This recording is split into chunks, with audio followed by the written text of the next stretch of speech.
Yeah, so hello everyone, Hitesh here. Today we're gonna talk about the movie Fate and the Furious. ये movie मेरी franchise fast and furious की 8th movie है। Chronological और साथ ही releasing order के according ये दोनों ही 8th position पर रैंक करती है। एंड एज ऑलवेज, जैसा कि मुझे कमेंट्स आ रहे थे काफ़ी टाइम से कि इतना लंबी वीडियो बनाकर बोर क्यों करता है, तो जैसा आप चाहेंगे वैसे ही आपको मिलेगा। आपको कचरा चाहिए, आपको कचरा देंगे, no problem. This video is also going to be the 10 minute of length. So without wasting time चलिए आते हैं इस कहानी की मेन स्टोरी लाइन की तरफ। इस कहानी की शुरुआत होती है क्यूबा में, जहाँ पर हमें दिखाए जाते हैं डोमिनिक और साथ ही उसकी गर्लफ्रेंड लेटी। अब ये दोनों वहाँ से निकल ही रहे होते हैं, तभी वहाँ पर इसके पास में एक लड़की आती है और कहती है कि तुम्हारा एक भाई है जिसे यहाँ का गुंडा छेड़ रहा है और वो उसकी गाड़ी उठाकर लेकर जाने वाला है, तुम उसे रोकती क्यों नहीं हो। और वहीं पर डोमिनिक अपने भाई को बचाने के लिए उस पूरे क्यूबा के एक सबसे बड़े गुंडे जिसका नाम होता है रैल्डो, उससे पंगा ले लेता है। और रैल्डो कहता है कि तेरे भाई ने मुझे जबान दी थी कि अगर वो रेस में हारेगा तो उसकी गाड़ी मेरी होगी, और अब वो ये रेस हार चुका है। तो डोमिनिक उससे कहता है कि उसमें लड़ने की क्या जरूरत है, अगर तुझे लड़ना ही है तो मुझसे लड़के दिखा। और फिर डोमिनिक अपने भाई की खटारा गाड़ी के साथ में रैल्डो से रेस लगाने के लिए तैयार हो जाता है, जिसके पास में इस आइलैंड की सबसे तेज तर्रार गाड़ी थी। रेस को जीतने के लिए डोमिनिक अपनी गाड़ी में नॉस का इस्तेमाल करता है, नॉस यानी कि नाइट्रस ऑक्साइड सिस्टम।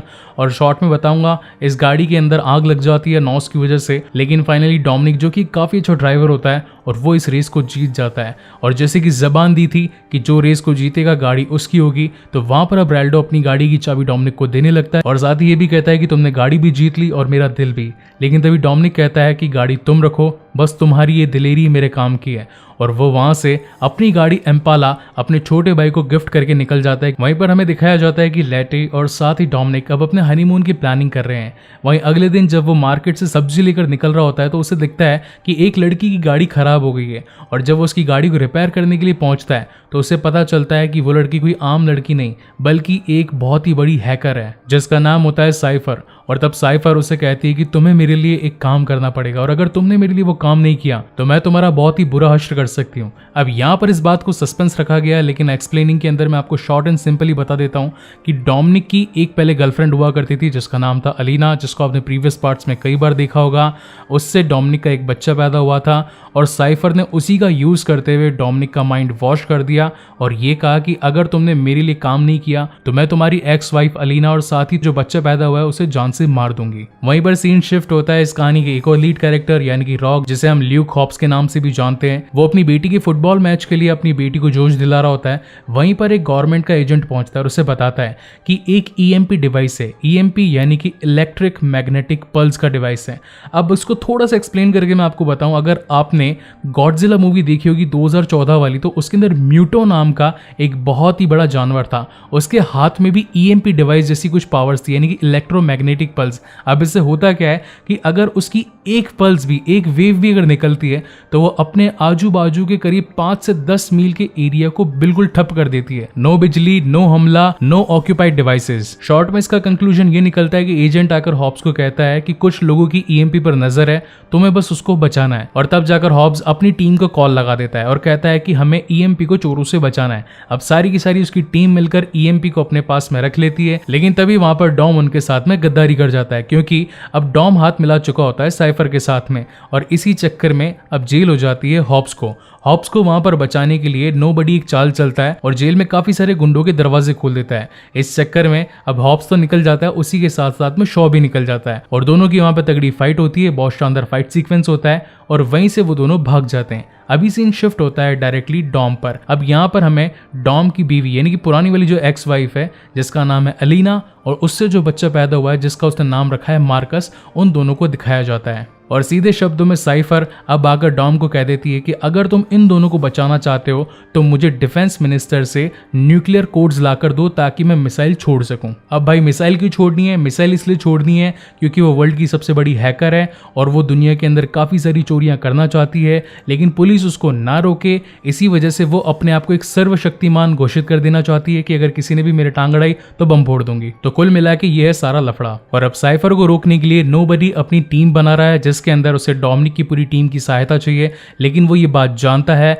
कि अब उनके खिलाफ और कोई नहीं बल्कि खुद डॉम है, तो उन्हें अब उनकी टीम में एक ऐसा जना लाना पड़ेगा जो बिल्कुल डॉम की तरह सोचता हो। और इसी के चक्कर में अब वो शामिल कर लेते हैं इस टीम में शॉ को। और जैसे ही हॉब्स शॉ को देखता है उन दोनों के दिमाग का शोरमा हो जाता है। दोनों खूब लड़ते हैं, बोलते हैं आपस में काम नहीं करना, बट अगर दुनिया को बचाने की बात है तो काम तो करना पड़ेगा। इधर सीन शिफ्ट होता है अगेन डॉम पर। डॉम नहीं चाहता था कि उसकी बीवी और उसके बच्चे पर कोई भी आंच आए, इसीलिए वो चुपके से मीटिंग करने के लिए पहुंच जाता है शॉ की मॉम के पास में। वो जानता था कि शॉ की मॉम भी एक बहुत ही बड़ी गुंडी है और वो इस काम में उसकी हेल्प करेगी। अब वहीं से सीन शिफ्ट होता है डिफेंस मिनिस्टर की ओर, जो कि अपनी बख्तरबंद गाड़ी में अपने हेडक्वार्टर्स में पहुंचने की कोशिश कर रहा होता है। लेकिन तभी वहां पर साइफर अपनी हाइपर हैकिंग की मदद से वहां पर रोड पर मौजूद 2 किलोमीटर के दायरे में जितनी भी गाड़ियां होती है उन सभी को हैक कर लेती है। अभी गाड़ियां कौन सी होती है? वो वाली होती है जो कि ऑटोमेटिक चल सकती है। ऐसे नहीं कि मारुति सुजुकी पड़ी है उसको हैक कर दिया और वो सीधा चलने लगी। No, it is not like that. जो गाड़ियां फुल्ली ऑटोमेटिक है, जो कि ऑटो पायलट पर चल सकती है, उन सभी को वो हैक करती है और उन सभी को हैक करने के बाद में धड़ाधड़ गाड़ियों की बरसात कर देती है डिफेंस मिनिस्टर की गाड़ी के ऊपर। और उसके बाद में आता है डॉम अपने हाथ में एक चेनसो लेकर उन्हें जान से मारने के लिए। वो उनको एक मौका भी देता है और वहीं से मौका पाकर डिफेंस मिनिस्टर अपने सारे न्यूक्लियर कोड्स डॉम के हाथ में पकड़ा देता है। अब यहाँ से डॉम लेकर निकलता है सारे न्यूक्लियर कोड्स को, लेकिन तभी उसे रोकने के लिए पहुंच जाती है उसकी खुद की टीम। लेकिन भैया डॉम तो डॉम है और वो सभी को चकमा देने के लिए अपनी गाड़ी को फुल स्पीड में भगाता है। अब यहाँ पर एक सीन है जो बहुत अच्छा है, इसको थोड़ा सा एक्सप्लेन करूंगा, थोड़ा सा आपका टाइम लूंगा, अमूल्य समय आपका जो कि आपके पास में नहीं है। अब यहाँ पे सीन ऐसा है कि कुल मिला के बीच में रोड की खड़ी है डॉम की गाड़ी। अब उसके सारे फ्रेंड्स यानी कि तेज पार्कर, अपना रोमन, लैटी और साथ ही हॉब्स अभी सारे मिलकर उसकी गाड़ी पर एक केबल अटैच कर देते हैं और उसकी गाड़ी को रोकने के लिए एक ही जगह पर खींचने लगते हैं। ऐसा लगता है मानो कि किसी एक बलवान इंसान को सारे लोग रस्सी से पकड़कर खींच रहे हैं। बहुत ही रियलिस्टिक सीन लग रहा था और बहुत ही शानदार, काफी अच्छे सीजीआई यूज किए गए।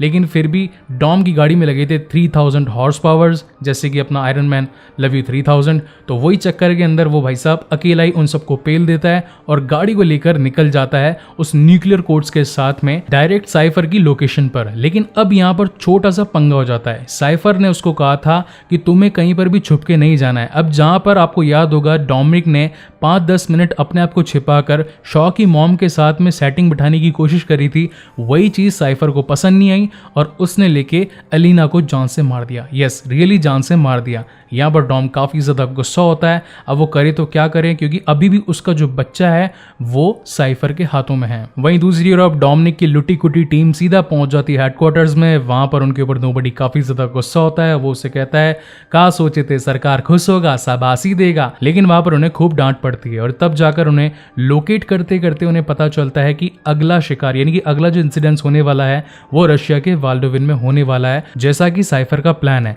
अब एक तरफ तो डॉम अपनी कार को मस्त रिपेयर करके सीधा पहुंच जाता है रशिया के वाल्डोविन में, वहीं पर उसका पीछा करते करते उसकी टीम भी सीधा वहीं पर पहुंच जाती है।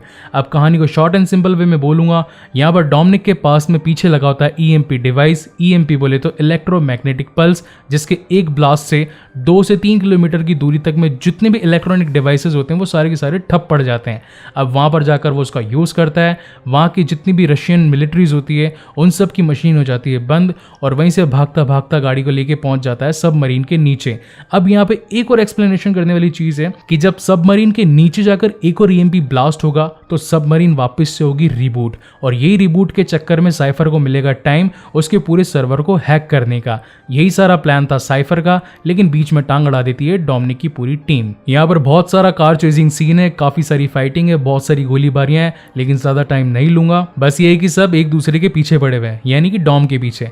अब यहाँ पर कहानी में एक बहुत शानदार आता है ट्विस्ट। सीधा अब डेकर्ड शॉ और उसका भाई ओवेन शो ये दोनों पहुंच जाते हैं साइफर के प्लेन में, जहां पर मार्कस यानी कि डॉम का बच्चा मौजूद है, और चुपके से उस बच्चे को अपने साथ में लेके उन सभी की धुलाई पिटाई करते हुए वहां से डेकर्ड शॉ निकल जाता है। लेकिन इसी बीच में साइफर भी भाग जाती है। अब दूसरी ओर जब डोमिनिक को ये बात पता चलती है कि डेकर्ड शो ने उसके बेटे को बचा लिया है, तो अब जो उसने अपनी टीम से गद्दारी करी थी वो अपनी टीम के साथ में वापस मिल जाता है, and that is called faith. Faith बोले तो विश्वास। और यहीं से अभी उनकी टीम के साथ में मिलकर साइफर की टीम की बैंड बजाना शुरू कर देता है। एक बहुत ही बड़ा सबमरीन होता है जो कि अभी भी डोमिनिक और उसकी पूरी टीम के पीछे लगा होता है, और वो उनके ऊपर एक हीट रीजर मिसाइल छोड़ देते हैं। लेकिन तभी डोमिनिक अपनी चालाकी का यूज करते हुए उन्हीं की हीट रीजर मिसाइल को उसी सबमरीन में दे मारता है, जिससे बहुत ही बड़ा ब्लास्ट होता है और एक जो बहुत ही बड़ा खतरा इस दुनिया पर आने वाला होता है वो वहीं पर टल जाता है। और इसी के साथ